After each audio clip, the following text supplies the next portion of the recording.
De temps en temps, il y en a qui terminent la visite à la verticale. Il y a des descentes rapides. On appelle ça un accident.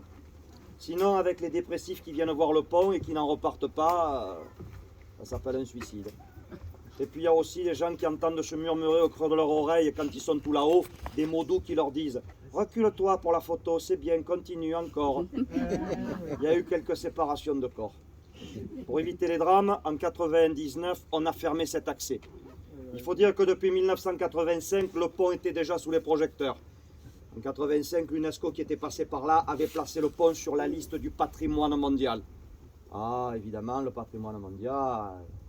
Oui, il faut dire qu'avant, quand on arrivait au pont, on le faisait non pas comme vous aujourd'hui en laissant la voiture au parking, mais de suite en arrivant sur le pont en contrebas, puisque sur le pont routier sur lequel vous avez peut-être mis les pieds tout à l'heure, il y avait la route nationale, et bus et voitures passaient par là. Alors évidemment, une fois qu'on avait trouvé une place sur les bords, tout le monde grimpait en haut du pont. Voilà, c'était très joyeux. Sauf que l'UNESCO, que voulez-vous Alors en 1997, on a fermé cette route, et en 1999-2000, on a créé le site sur lequel vous êtes. 165 hectares de forêt autour du pont, avec un petit cheminement à pied, parce que désormais les voitures s'arrêtent sur les parkings, et on marche. Alors en cette saison, on va dire que c'est, comment vous dire, on va essayer d'être diplomate. Voilà, la saisonnalité de la visite au pont du Gard est la suivante. Ça commence à Pâques, c'est toute l'année, hein, mais la visite c'est plus ou moins Pâques. À partir de Pâques, on commence à avoir énormément de scolaires. Il y a des hordes d'enfants qui courent partout. Et comme ça tombe juste à la fin de la saison de la chasse, c'est pas évident. Parce que tout le gibier qui court partout, là, donc, la société de chasse voisine, elle est nerveuse. Donc vous avez là les scolaires, et puis un peu les groupes. Et puis dans l'été qui arrive, c'est plutôt les familles. Comme aujourd'hui, on promène en famille. C'est noir de monde. Et puis l'été finissant, l'automne arrivant, on change de catégorie de visiteurs. Ça arrive à nouveau en groupe, mais c'est plus tout jeune. Ah, moi je peux le dire parce qu'avec ma barbe blanche, j'y suis presque. Mais il faut imaginer que des fois à l'entrée du bâtiment, quand vous avez 4 bus qui ont déchargé leur cargaison, avec au moins 100-150 personnes, vous êtes en direct de la série américaine The Walking Dead. Ça avance à petits pas, ils attendent les billets et soudain ils s'aperçoivent que les toilettes sont fermées. Ils grattent sur les vitres. Et il n'y en a pas nombreux qui arriveront en bas. Sur 150, il y en a 10 au pont. Les autres sont allongés le long du chemin. Je sais, je suis vilain. Heureusement, à partir de la Toussaint, ne me demandez pas pourquoi, mais on va dire qu'il y a moins de visiteurs, il y a plus souvent des sangliers, des renards et des lapins. Mais bon, la nature reprend ses droits et nous on promène encore. Bien, tout ça pour vous dire quoi? Aujourd'hui ce sont les journées du patrimoine et que vous êtes venus voir un des chefs-d'œuvre de notre patrimoine, à savoir que grâce à un monsieur qui s'appelle Prosper Mérimée et qui est venu ici vers 1840, eh bien, nous avons la chance de pouvoir encore admirer sous nos yeux une des merveilles du monde romain. Et en 1840, M. Prosper Mérimée, qui fait une petite liste de monuments prestigieux, qui deviendra un jour la liste des monuments historiques, va classer ce pont, va le protéger, et pendant les 20 ans qui vont suivre, on va réparer l'ouvrage. Et vous allez donc gravir un escalier derrière moi, qui n'est donc pas d'époque romaine, mais qui a été fait à cette époque pour accéder au sommet. Et donc il y a un peu moins de 20 ans, on a fini par mettre une grille pour éviter les drames. Je tiens à rappeler que quand j'avais une douzaine d'années, mon professeur avait eu la bonne idée de nous faire venir voir le pont du Gard. Alors le bus était arrêté en bas, devant le pont, on nous avait déchargés, parce qu'on devait faire le matin le pont du Gard, l'après-midi les arènes de Nîmes. Et quand on est arrivé à 11h, il a vu sa montre, il a fait « Oula, pour être aux arènes de Nîmes à 1h30, avec le pique-nique et tout, il faudrait que vous soyez revenus au bus à midi. Hein. Je vous attends au bus à midi. » Ben, c'est vrai que d'en haut du pont, on le voyait bien au bus. Voilà, on avait 12 ans. Il y en a qui ont des enfants? Vous comprenez pourquoi on a mis la grille. Bien, donc voilà que ce pont va être protégé et que ceux qui ont le ticket 15 heures pourront monter là-haut dans quelques minutes. Petit détail, le pont qui est derrière moi n'y était pas il y a 2000 ans. Oui, si je m'étais retourné à l'époque en regardant par là, j'aurais vu la vallée et de l'autre côté les collines verdoyantes et de l'autre côté de ces collines à 20 km d'ici, se trouvait alors une grande ville en pleine expansion qui portait le nom de Colonia Augusta Nemosus. Oui, c'est la ville de Nîmes aujourd'hui. Nemosus, Nîmes. Et les habitants de Nîmes, au 1er siècle de notre ère, voudraient vivre chez eux avec le même confort que ceux qui habitent en Italie dans une petite ville qui s'appelle Rome. Je ne sais pas si vous voyez. Rome, à l'époque, c'est le centre de l'univers. Tout ce qui s'y passe fait envie aux autres. Et on voudrait à Nîmes vivre, eh bien, dans Nîmes comme à Rome. Même confort de vie, même art de vivre. La ville en porte encore quelques souvenirs. À savoir que déjà l'urbanisme est à peu près à angle droit. Autrement dit, une partie des rues de la ville conserve leur plan initial. Oui, pas toutes, hein. Le centre-ville c'est un peu plus tortueux. Mais voilà, une ville bien organisée, avec quelques monuments prestigieux, afin de se croire à Nîmes comme à Rome. Et par exemple, on a fait une grande place centrale, le Forum, bordé de colonnades, en plein milieu de laquelle on a dressé le temple de la cité en l'honneur de l'empereur Auguste, bienfaiteur de la ville. Ce temple, vous pouvez toujours le voir, il est debout dans Nîmes. Pensez-y, les habitants de Nîmes l'appellent aujourd'hui la maison carrée. Oui. Il n'est pas exactement carré, mais ça, que voulez-vous? Pendant la feria, hein, les carrés prennent un témoin. Il y en a qui sont de Nîmes? Oui. Oui. Ne vous inquiétez pas, c'est gentil. Hein, c'est pas... Sauf que je ne suis pas du Gard, alors j'en profite. Vu ce qui me paye. Alors donc, vous allez avoir une grande ville moderne, des bâtiments prestigieux. Malheureusement pour ses habitants, pas encore d'accès à Internet, pas de télévision, pas Netflix, enfin pas ces trucs qui permettent de survivre à n'importe quel confinement. Donc pour se distraire, on marche un peu et on se dirige vers la première salle de spectacle ouverte, à savoir qu'il y en avait deux, un théâtre comme à Arles, comme à Orange. Le théâtre, on sait à peu près où il est, mais les bâtiments qui sont dessus étant peuplés, on ne va pas les démolir. Par contre, vous avez dans un coin de la ville une grande salle de spectacle d'un concept ultra moderne à l'époque.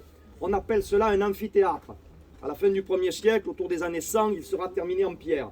Et là-dedans, avec une capacité de plus de 20 000 places, vous avez droit à des spectacles en direct. Un peu comme aujourd'hui. Sauf qu'aujourd'hui, ça s'appelle une corrida. Alors il y a des gens dans les gradins et il y a un monsieur en bas qui se dispute avec un taureau, on ne sait pas qui court après l'autre en fait. Il y a 2000 ans, le spectacle est toujours aussi vivant, sauf qu'il est animé par des gens qu'on appelle des gladiateurs. Et comme aujourd'hui, c'est un spectacle vivant, mais en tout cas au début, moins sur la fin.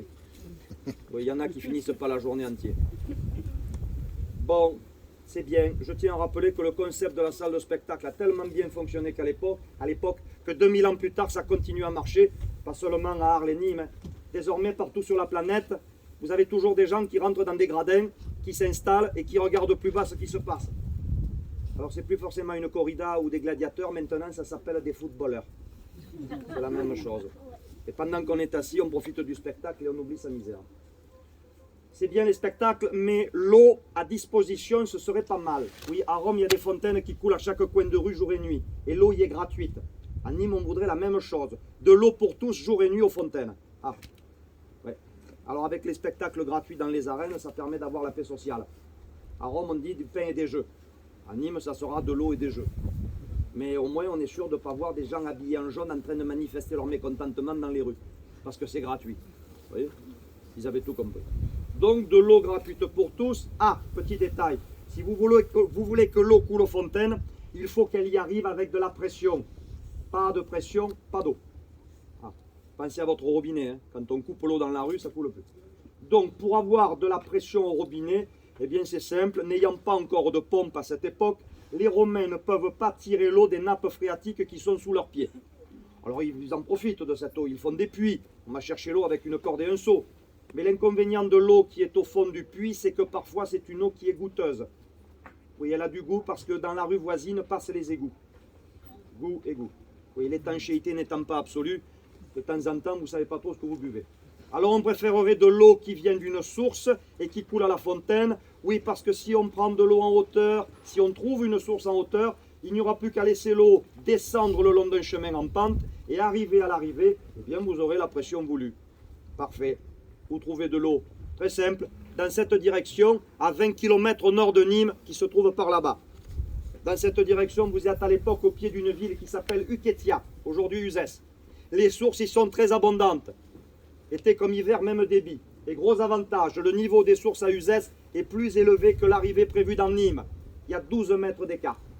C'est pas énorme, mais ça descend. Et en plus, il n'y a que 20 km à faire pour rejoindre Nîmes en ligne droite. Ah oui, mais ça, c'est pas possible. Parce que si vous allez tout droit, vous avez les collines qui sont en face. Or, ces collines sont très hautes ici. Elles font 200 mètres de hauteur. Et à Nîmes, ils appellent ça des montagnes. Et à la fin de la feria, ce soir, ça s'appellera l'Everest. Parce que vu ce qu'ils descendent, ils sont au ras du sol. Je tiens à rappeler que pendant la feria, les Nîmois vénèrent leur animal tutélaire qui s'appelle le crocodile. Je n'invente rien, partout dans Nîmes, vous avez les symboles du crocodile, animal fétiche de la ville. Et les Nîmois cherchent à lui ressembler pendant la feria, c'est-à-dire qu'au dernier jour, ils sont de la même couleur. Ils rampent sur le sol avec leurs petits bras et ils ont toujours la gueule ouverte. Soif. Vous voyez, j'invente rien. Il faut juste savoir choisir quel sera l'animal symbole de la cité. Bien, donc vous avez de l'eau à faire arriver sur Nîmes, mais ne pouvant aller tout droit, les Romains vont construire un canal artificiel permettant de diriger les eaux d'Uzès vers Nîmes en contournant l'obstacle.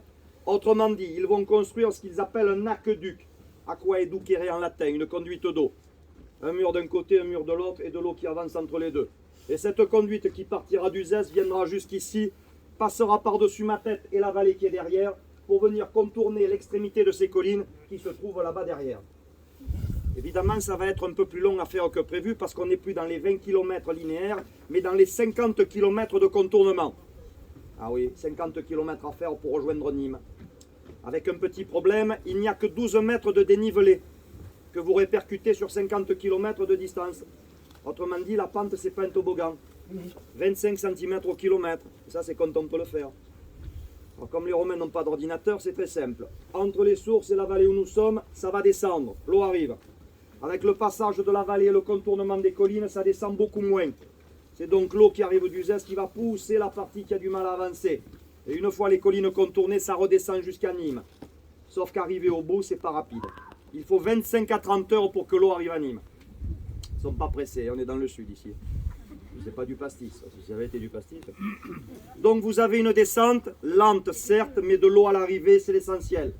Pour distribuer l'eau, c'est simple. Arriver dans Nîmes, ce canal qui va fournir entre 3 et 400 litres d'eau seconde à l'arrivée, c'est-à-dire de 30 à 40 000 m3 d'eau par jour, va être divisé en une série de tuyaux qui vont canaliser l'eau partout dans la ville, comme aujourd'hui.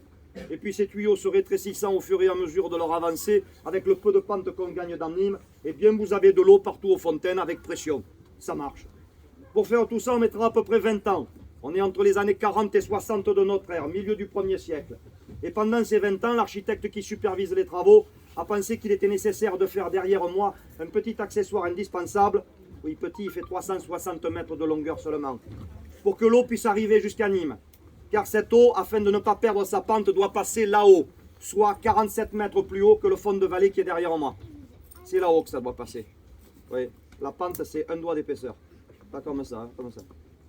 Et pour que ça passe là-haut, par-dessus la vallée, il va donc falloir placer entre le canal et la rivière un pont.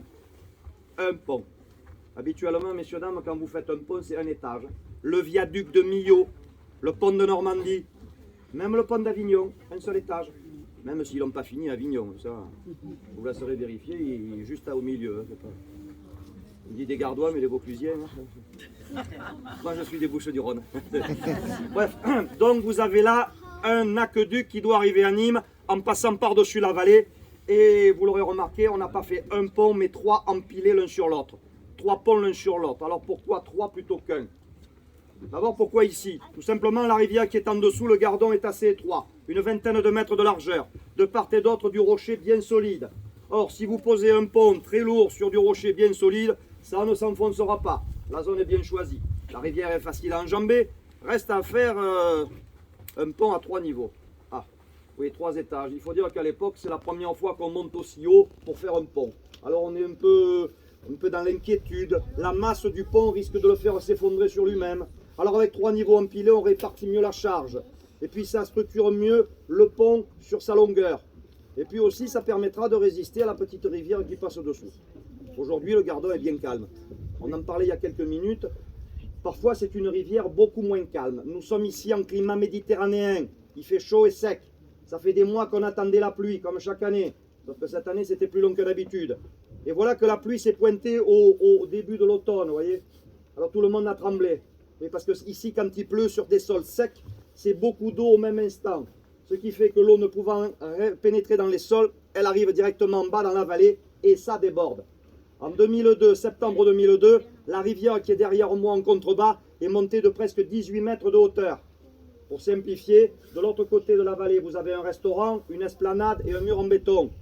La hauteur du mur en béton, c'est la hauteur de la crue de 2002. Simple. Donc l'architecte qui bâtit le pont derrière moi sait que ce pont doit tenir face aux crues. Avec 3 étages et beaucoup de pierres empilées, ça devrait le faire. Oui, parce qu'avec 3 étages, vous avez 3 fois plus de pierres, soit 50 400 tonnes de blocs. Ça fait à peu près le poids de 5 tours Eiffel. Ça ne bouge plus. Au moins c'est stable. Ça fait 2000 ans que le pont encaisse des crues. Il est toujours là. Bien. Donc d'en bas, on va faire un premier étage. 142 mètres de longueur, 6 grandes arches, 22 de hauteur. L'eau passera dessous. Et à peu près 6 mètres de largeur. Un peu plus. Sur ce premier pont, on va faire le deuxième étage qui est derrière moi. Plus long que le premier parce que la vallée est plus large. On rajoute des arches. De 6, on passe à 11. Oui, mais bon, il faut monter, donc on rétrécit. C'est moins haut. C'est l'équilibre. Ce pont qui est derrière moi ne fait plus que 19 mètres de hauteur pour 4,50 mètres de largeur. Je monte, je rétrécis, c'est l'équilibre. Et puis là-haut, j'en fais un troisième. 360 mètres de longueur, 47 petites arches qui se suivent à la file indienne pour 3 mètres de largeur et 6 de hauteur. Une fois ces 3 ponts empilés, vous faites passer par-dessus l'aqueduc qui arrive d'Uzès et qui va passer au-dessus de vos têtes là-haut. Évidemment, rajoutez la partie manquante ici, 12 petites arches. Et voilà le pont bâti. S'il a fallu 20 ans pour faire l'aqueduc d'Uzès à Nîmes, le pont qui est derrière moi ne nécessite probablement que 5 ans de travail. Ça va très vite. Alors pourquoi? Parce que les Romains savent faire. La carrière est à 500 mètres d'ici. On y débite des blocs de 5 à 6 tonnes que vous voyez ici répartis derrière moi. Ces blocs sont d'un calcaire facile à découper, de couleur un peu jaunâtre. Et puis évidemment, une fois ces blocs découpés, il faut les transporter, les assembler. Et tout ceci se fait grâce à une main-d'œuvre nombreuse, disciplinée et parfaitement compétente. Vous avez 4 à 500 personnes qui vont travailler ici pendant 5 ans.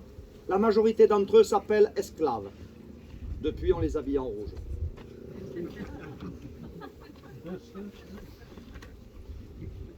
Ça n'a pas changé. Donc vous avez là un pont qui se bâtit très vite. Je rappelle, on n'est pas aux 35 heures.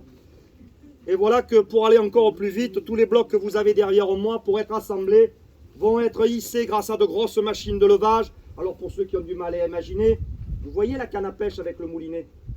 Vous faites ça d'une taille beaucoup plus grande. C'est-à-dire que le moulinet est tellement grand qu'on arrive à mettre des hommes dedans. Ça remplace les hamsters. Et en marchant dans la roue qui tourne, eh bien la corde s'enroule autour. Et ce système de levage va devoir être placé quelque part.